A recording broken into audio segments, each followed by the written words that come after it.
Al-khuruj anil kalami ghaliban.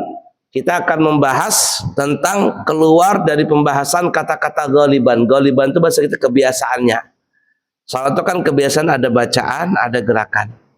Nah, kata ulama, ada salat yang hanya ada bacaan, ya, nggak ada gerakannya. Bacaannya ada, tapi nggak ada ruku, nggak ada sujud. Berdiam aja begitu. Salat apa namanya? Salat jenazah. Salat jenazah. Ada nggak rukunya? Nggak ada. Ada nggak sujudnya? Nggak ada. Ada nggak duduknya? Nggak ada. Angkat tangan ini hukumnya wajib atau sunnah? Sunnah aja. Jadi kalau ada orang salat jenazah, berdiri gitu, Allahu Akbar, Bismillahirrahmanirrahim, alhamdulillah, Allahu Akbar, Allahu salli Muhammad Rasulullah, Allahu Akbar, Allahumma firlahu, Allahu Akbar, Assalamualaikum, sah. Ya enggak?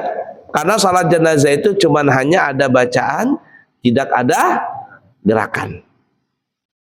Takbir yang angkat tangan ini hukumnya sunnah aja, enggak wajib. Udah?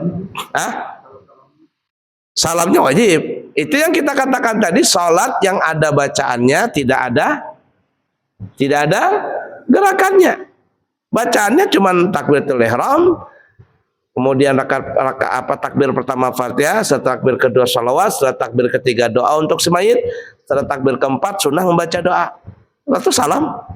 Yang ada cuman bacaan, tidak ada gerakan. Nggak wajib. Oleh kanan kiri nggak wajib, ngangkat tangan nggak wajib. Ya nggak? Lanjut. Dan sholatnya orang yang sedang sakit, yang dia sholatnya sampai dalam keadaan berubah. Orang sakit, sakit berubah begitu. Nggak bisa ruku, nggak bisa sujud, nggak bisa apa-apa, berdiri nggak bisa, duduk nggak bisa. Cuma ada bacaan. Allahu Akbar, Bismillahirrahmanirrahim, alhamdulillahirabbil alamin, arrahmanirrahim, dan sampai habis. Allahu Akbar, subhanallahil azim wa bihamdi. Allahu Akbar, rabbana walakal hamdu. Allahu Akbar, subhanallahil bihamdi. Dan seterusnya.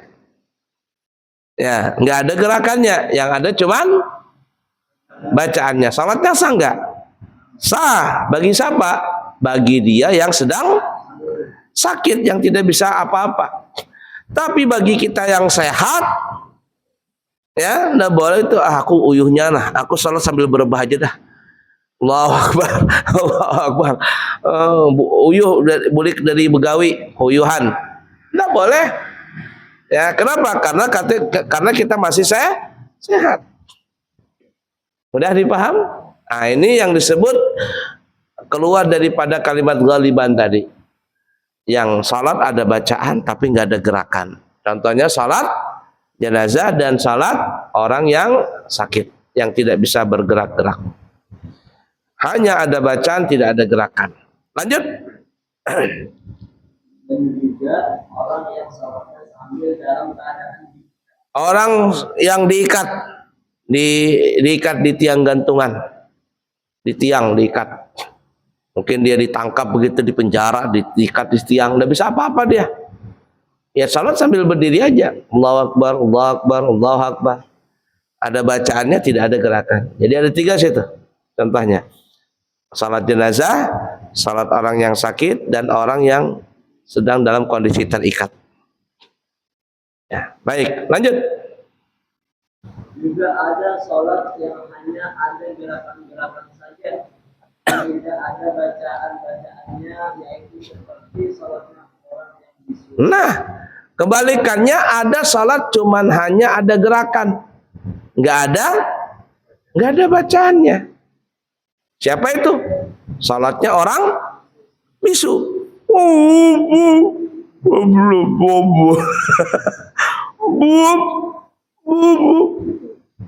Bagi dia sah nggak? Sah, asalkan dia jadi makmum atau salat sendiri. Jangan jadi imam, kacau.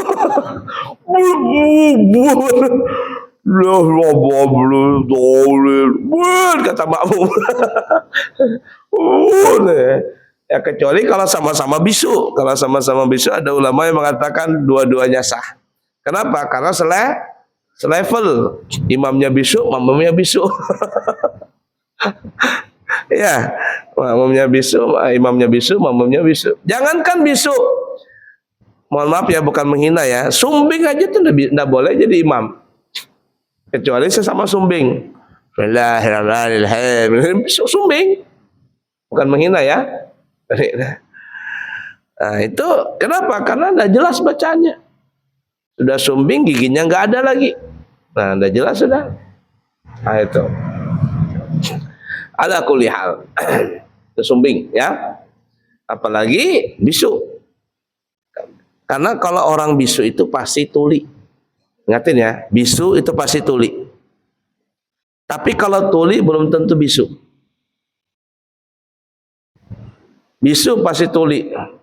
Dulu maksudnya ada saya mau ceramah ke Penajam supaya cepat saya pakai speed saja. Speed. Jadi berangkat sore, malamnya langsung balik gitu nah. Karena kan dicatatkan speed. Ya sudah. Sampai di Kampung Baru saya taruh motor di tempat parkiran motor. Ada kan dekat speed tuh. Nah, saya taruh motor di situ. Ternyata yang orangnya ini bisu. Kata saya taruh di sini. Oh, saya taruh sini.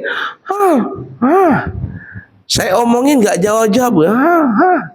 Kata orang, Pak, iya itu bisu Pak. Oh iya Kak. Oh iya minta maaf kata saya. Nah kata saya nanti saya malam datang nih jam 12 saya ambil motor buka. Ya kata saya jam 12 malam datang ke sini. Buka. Nah, itu dia. Selesai saya ceramah di Penajam, balik langsung naik speed. Malam itu juga. Sampai di Penajam, sampai di Kampung Baru, buka ketok tok. Dibukain orang, kasih duitnya, jalan saya. Nah itu balik. Kalau naik ferry kan bisa sampai jam berapa ke Balikpapan. Dulu saya sering ceramah di Penajam itu malam-malam. Sekarang ini kalau ada yang di Penajam itu mikir 2 kali, apalagi malam. Nggak tahan saya anginnya tuh. Nggak tahan anginnya. Banyak kalau di Penajam juga biasanya saya minta tidur di mana di Penajam. Kata-kata carikan hotel, ada nggak hotel? Ada dah Pak. Kalau mau tidur di Penajam kita carikan hotel. Kalau mau balik malam silakan. Nah, kadang bisa balik malam saya, tapi nggak mau lagi pakai speed, masuk angin. Masuk angin. Jadi langsung aja naik ferry begitu. Mobil taruh di mana tuh di Karyangau situ. Jadi tinggal naik ferry gitu, nanti sampai langsung naik mobil gitu. Atau bermalam sekalian paginya baru naik speed. Nah itu ya orang bisu pasti tuli. Tapi kalau orang tuli belum tentu bisu. Bagaimana orang tuli tapi orang tuli tapi nggak bisu? Nah, itu kai. Ya, Haji Bolot. Haji Bolot itu kan itu tapi tetulian aja. Dia mendengar cuma 2 aja. Bicara uang sama kalau yang ngomongin perempuan cantik, nyambung dia. Kalau bicara uang nyambung, kalau bicara sama perempuan cantik nyambung, tapi kalau nggak 2 itu nggak nyambung dia. Namanya juga pelawak ya. Ala kuliah. Iya, orang ngerti bisnis ya. Ala kulihal. Nah, jadi orang bisu itu cuman hanya ada bacaan, tidak ada maksudnya mohon maaf, hanya ada gerakan, tidak ada bacaan. Udah dipaham kira-kira? Baik, lanjut. Juga ada sholat yang tidak ada bacaan-bacaannya, tidak ada gerakan-gerakannya, yaitu seperti sholatnya orang yang bisu dan dia dalam keadaan terikat. Nah, yang ketiga lebih parah lagi, sholat yang nggak ada bacaannya, nggak ada gerakannya.